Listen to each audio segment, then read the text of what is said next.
Health is the only thing stopping Gonzaga product and two-way menace Chet Holmgren, who missed the entirety of his first season after a collision with LeBron at the Drew League in 2022 summer. Chet's now bounced back swiftly from that lisfranc injury in his right foot, having dominated on the defensive end while being solid offensively in 4 games between the Salt Lake and Las Vegas Summer League. His just under 17 points and 10 rebounds per game have been decent, albeit on a miserable, not even 10% shooting from three-point range, but considering there's no issues with his deep-range release and he's still averaging around an impressive double-double, that speaks to his upside. The real shocking part about Chet's abilities displayed this summer: A, his defense, and B, his all-around quickness. Defensively, Holmgren's posted 3.5 blocks per game, equating to a total of 14 swats in under 5 outings. Quickness-wise, his impulsiveness and foot speed has been the focal point, allowing him to slip/roll past much slower big men who have no chance of keeping up. Stay tuned to see why Chet is special, can potentially be that guy in terms of being OKC's next franchise player, and you're not going to want to miss his utterly intriguing player comparison. Stay tuned. Right quick though, just 14% of you watching are subscribed, so if all of you were subscribed, we'd reach 100k. Splash thumbs up for the YouTube algorithm, and follow me on Instagram and Twitter at dflowhoops. I post mixtapes on Instagram and off-the-cuff takes on Twitter. Go follow at dflowhoops on both platforms. Appreciate any bit of support. Back to today's video. Chet Holmgren has the mobility of a guard, yet he's 7 foot 1 inches tall with a 7 foot 6 inch wingspan and stellar lateral movement, elite shot blocking instincts, and fundamental finishing mechanics. In Vegas, Chet's posted 7 blocks over 2 outings, which equates to the 3rd highest average, only half a swat behind Victor Wembanyama and Amen Thompson. In addition to having stellar lateral movement, Holmgren's overall footwork in terms of how he can drop step around defenders in traffic with seamless fluidity makes him the ideal rim runner and half-court post threat. On the other end, you get a feel for Chet's potential to be one of the greatest shot blockers the game's ever seen when he's several strides behind an expectedly quicker guard right here, but mercilessly pulls off a LeBron-esque chase down. Down 4. Let me ask you, big time block. Chase down from behind for Holmgren. The combination of range in terms of his long strides blended with stick-to-itiveness stands out as one of one, especially for a center.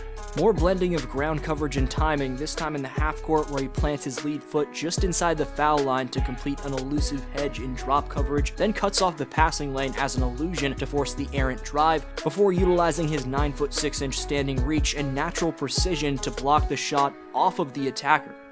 Meanwhile, offensively, Chet has the entire package, assuming his distance shooting comes along, which there's no reason to think it won't. He's got Kevin Love-esque range on his outlet passes to find streakers in transition. He can fake DHO's Draymond Green style before taking it off the bounce with a mind-boggling dribbling ability for a 7-footer. Being the second man to set the pick on this stagger screen, take in how his elusive movement and quickness works to open up the entire lane by simply how he beats everyone to the punch. Then, after catching the entry, Chet shows off his standing jump, as despite not having the best footing down low on this play and also a defender flying over, he just seamlessly springs up for a casual reverse throwdown. Spread ball screen sees him gather momentum out of a very slight pin before gliding downhill, and all you have to do is throw it up there with Chet's reach, hands, poise, and vertical.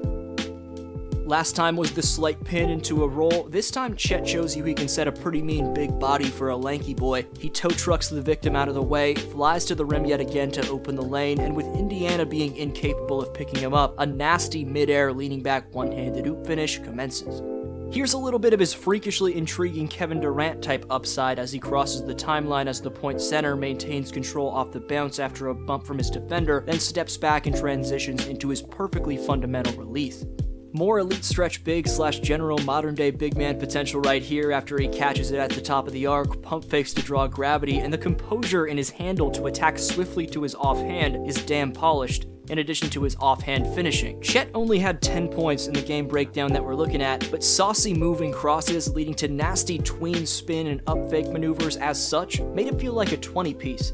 May not even be in double digits in terms of his 3-point percentage, but don't tell that to Utah's scouting report as he again draws gravity on this fake, then has the hang time to glide past the low man and switch hands midair like MJ for another ambidextrous finish. After gathering this ricochet, or should I say ricochet, as Jalen Williams taps out the O board, watch this nastily impulsive inverted triple threat to sell step back before the 7'1" phenom gets into the heart of the defense into float game range for a dicey teardrop in traffic. But early in Holmgren's career, you can expect the man's rim protection to be the most impactful aspect in his all-around bag by far, as not only does the man have his Hall of Fame chase down artist badge, but he's great at blocking shots with 2 hands while springing up with an exceptional standing jump as a goalie around the bucket.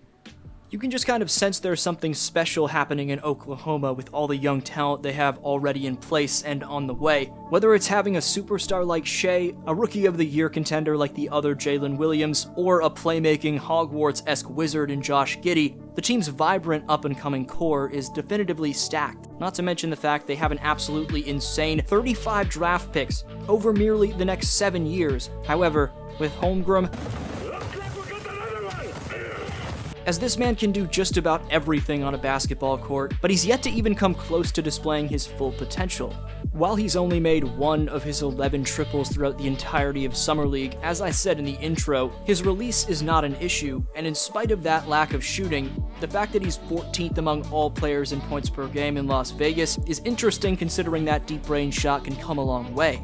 The player comparison I wanted to make for Holmgren was a blend of Kristaps Porzingis and prime Hassan Whiteside. Now don't get it twisted, he'll almost certainly be a lot better than either of those players given he stays healthy, but the mix of those 2 players' main capabilities is what can make Holmgren a future Hall of Famer. 2022 second overall draft pick selection's handle and shooting makes him a unicorn like Porzingis, and his swift, quick twitch rollman equity plus hand-eye coordination make him a beast down low like prime Whiteside. And here's Whiteside again, throws it down on Gasol. First the ball. After his first 3 games of the 2023 Summer League before he suited up for his 4th where he dropped a 25-piece against Indiana, a few stats defined why Chet had a big-time case for being the most impressive player in the summer thus far. After those 3 outings, no player had more blocks or a higher plus-minus than Holmgren. When you discuss whether Scoot Henderson, Victor Wembanyama, or Brandon Miller will win the 2024 Rookie of the Year, you can't leave out Chet in your discussions for that ROI trophy. He's going to be tops in the NBA.com rookie ladder all season long based off purely his wingspan to reach out for swats and oop finishes alone. If his perimeter skills come along, that's when his case for the association's best first-year player really has a chance at coming to fruition. But regardless of if he takes home that hardware, the former Gonzaga Bulldog and Chet Holmgren adds to an already insane mix of young phenoms down in OKC for a Sam Presti built-up squad that's desperate to strike gold in the 2020s decade. This was D-Flow, and I'll see you next video.